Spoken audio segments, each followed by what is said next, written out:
제 이름은 박혜진이고 1972년경에 한국인 어머니 박선미와 미국인 아버지 제임스 더넴 사이에서 태어났습니다. 어머니는 당시 21살이라는 어린 나이셨어요. 제 이름은 혜진 더넴이 될 수도 있었지만 어머니는 제게 한국성을 주는 것이 더 좋다고 생각하셨어요. 그 시절 혼혈 아이로 살아가는 것은 결코 쉽지 않았습니다. 학교에 가는 것조차 힘들었고 민족의 동질성이라는 메시지가 강하게 전달되었죠. 하지만 어머니와 함께 있을 때 어머니의 웃는 얼굴을 보는 것이 저를 항상 버티게 하였습니다. 어머니는 저에게 모든 것이었어요. 아버지는 한국 전쟁이 끝난 후 한국을 떠나셨고 그 이후 저는 어머니와 단둘이 살아가야 했습니다. 어머니는 결단력 있고 친절하며 유머러스한 분이셨어요. 저는 어머니만 있으면 모든 것이 충분했습니다. 하지만 때때로 어머니의 격려조차도 다른 사람의 시선을 숨길 수는 없었죠. 어머니는 항상 저를 이해해 주셨습니다. 우리는 서로 의지하며 힘든 시간을 같이 보냈습니다. 우리는 함께 해야 해 라고 어머니는 항상 말씀하셨어요. 언젠가는 모든 것이 변할 거야. 저는 집에 있고 싶었지만 우리는 둘 다 그럴 수 없다는 걸 알았습니다. 어머니는 섬유 공장에서 일하셨는데 월급은 적고 조건은 좋지 못했습니다. 상사는 자주 어머니를 괴롭혀왔지만 어머니는 저를 위해 그곳에서 계속 일할 수밖에 없었습니다. 우리는 경제적으로 어려운 시절을 보냈고 사치스러운 것은 생각도 할 수 없었죠. 생일 외에는 사치란 없었어요.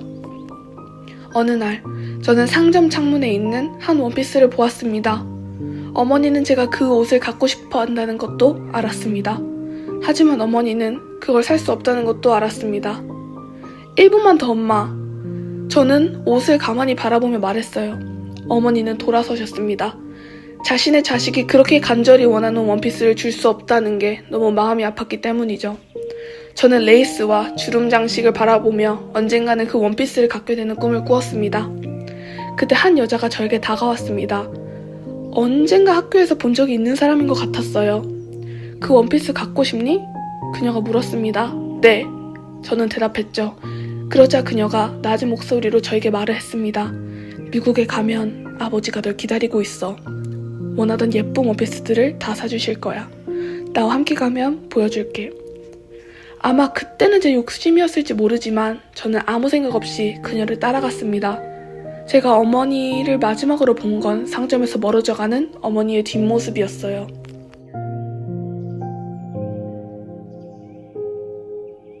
저는 아버지도 만나지 못했고 예쁜 원피스도 얻지 못했습니다. 저는 해리스라는 가족의 입양이 되었어요. 그곳에는 샤론이라는 새 어머니, 마크라는 새 아버지, 그리고 릴리와 미셸이라는 새로운 두 자매가 있었습니다. 그들은 저를 잘 대해주었지만 저는 그들이 제 진짜 가족이라고는 느껴지지 않았습니다. 미국에서의 생활은 더욱 힘들었어요. 다른 외모로 인한 차별, 정신적인 괴롭힘, 낮은 자존감, 우울증과 항상 싸워야 했습니다. 입양된 아이로서의 생활은 정말 쉽지 않았습니다. 제 어머니가 저를 버렸다는 소문이 학교에 퍼지기도 했지요. 시간이 흘러 성인이 되었을 때 샤론은 제 생모를 찾아보라고 권유했습니다. 어머니는 아마 나와 연락하고 싶지 않으실 거야. 제가 말했어요. 그동안 상처가 깊어 다시 만날 용기가 나지 않았습니다. 하지만 샤론은 네 한국 뿌리를 찾는 게 더 중요해 라고 말하고 저를 설득했죠. 그 말에 마음이 흔들렸고 결국 한국행 비행기를 예약했습니다.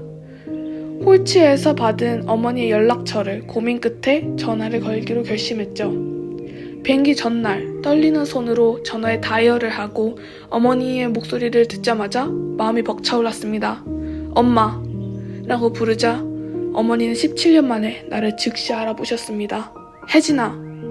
그 순간 어머니의 따뜻한 목소리와 그동안 내가 느꼈던 외로움과 상처를 모두 녹여주었어요.